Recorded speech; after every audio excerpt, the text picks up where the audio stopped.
नमस्कार बच्चों, स्वागत है आप सभी का आपके अपने ऑनलाइन संस्थान परीक्षा प्लस में। कैसे हैं सभी? एक बहुत बढ़िया और बहुत बेहतरीन सूचना आप सभी के लिए लेके आया हूं। दिल खुश हो जाएगा आपका।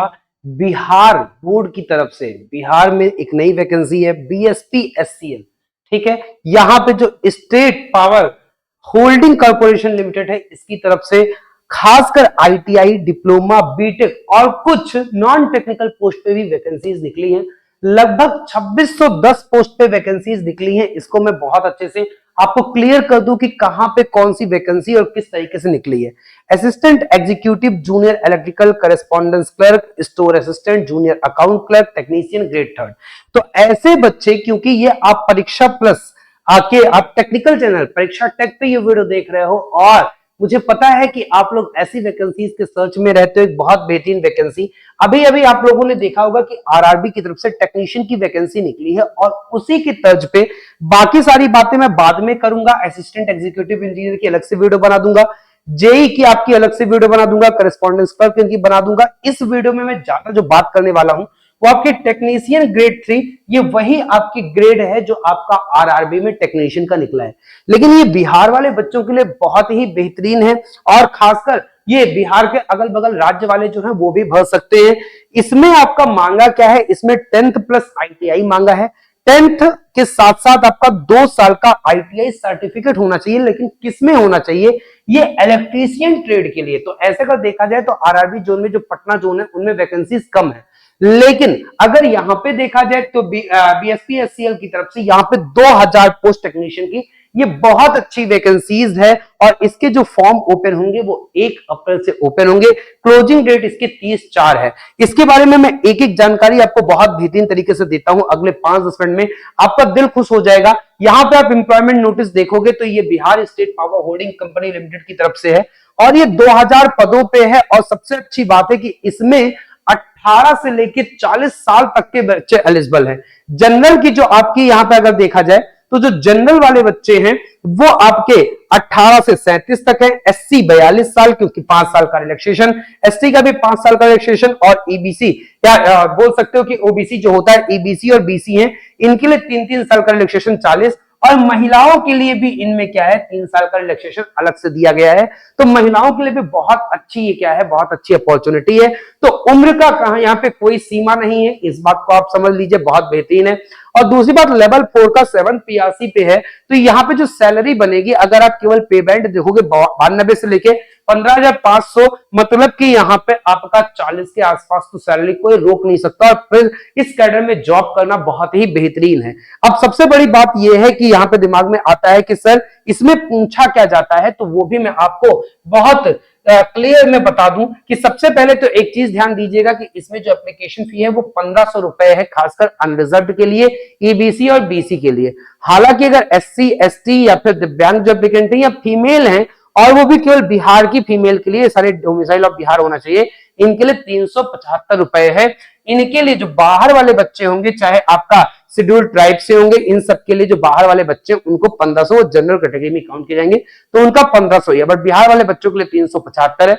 बाकी सारी चीजें जो मोड ऑफ सिलेक्शन है बिल्कुल वैसा ही है जैसा आपका आरआरबी टेक्नीशियन में है। आपको मैं बता दूं, इसमें सीबीटी बेस्ड, पहले कंप्यूटर बेस्ड आपका पेपर होगा, उसके बाद 1:1 रेशियो में सीधा बच्चे डीबी के लिए बुलाए जाएंगे, उनका मेडिकल टेस्ट होगा और उसके बाद final selection will be based on the report of document verification as well as the merit CBT पे बनेगी। 40% यहां पे लाना, ये वाली लाइन देख लो, minimum qualification marks, normalised score 40 for unreserved. बाकी ये स्कोर होना बहुत जरूरी है, मिनिमम इतना चाहिए ही चाहिए। मॉक डेमो इसका दे दिया जाएगा इन्होंने बोला है, और सिलेबस भी इसका इन्होंने अटैच किया है। सिलेबस मैं आपको बता देता हूं सिलेबस क्या है, ये इंपॉर्टेंट डेट आप लोग देख लीजिएगा। और जो इनका एग्जाम डेट है वो मई जून में है, मतलब एग्जाम के लिए ज्यादा समय नहीं दिया गया है। तो आपके पास समय बहुत कम है और जैसे बिहार इस समय बहुत फुर्ती में चल रहा है और ये अपने समय पे जैसा बता दिया है वैसे करा भी लेगा, इस बात को ध्यान दीजिएगा। सबसे बड़ी बात है कि आपको पढ़ना क्या है, आपको करना क्या है, उस चीज को देख लेते हैं कि आपसे पूछा क्या जाएगा। तो पूछने में इन्होंने सिलेबस जो दिया है, बहुत बेहतरीन सिलेबस दिया है कि सिलेबस में इन्होंने बोला है कि आपका करंट जनरल नॉलेज पूछा जाएगा 10th लेवल पे, जिसमें ये current affairs, Indian history, geography, polity और साइंस टेक्नोलॉजी के पूछेंगे।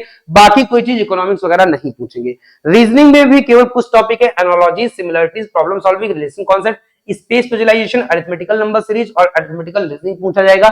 ये भी 10th स्टैंडर्ड पे है। हिंदी में भी इन्हें देखा जाए तो हिंदी में ये सिलेबस इंग्लिश में ही लिखे हैं, तो ग्रामर पूरा आप पूरा व्याकरण समझ लीजिए, वोकैबुलरी पूरा शब्द समझ लीजिए, कंप्रहेंशन आपका गद्यांश पूछा जाएगा, फिल इन द ब्लैंक्स, कुछ एरर डिटेक्शन, एंटोनिम सिनोनिम मतलब पर्यायवाची विलोम, और यहाँ पे क्या पूछा जाएगा, फ्रेजेस मतलब कि मुहावरे और लुकोक्तियां पूछा जाएगा।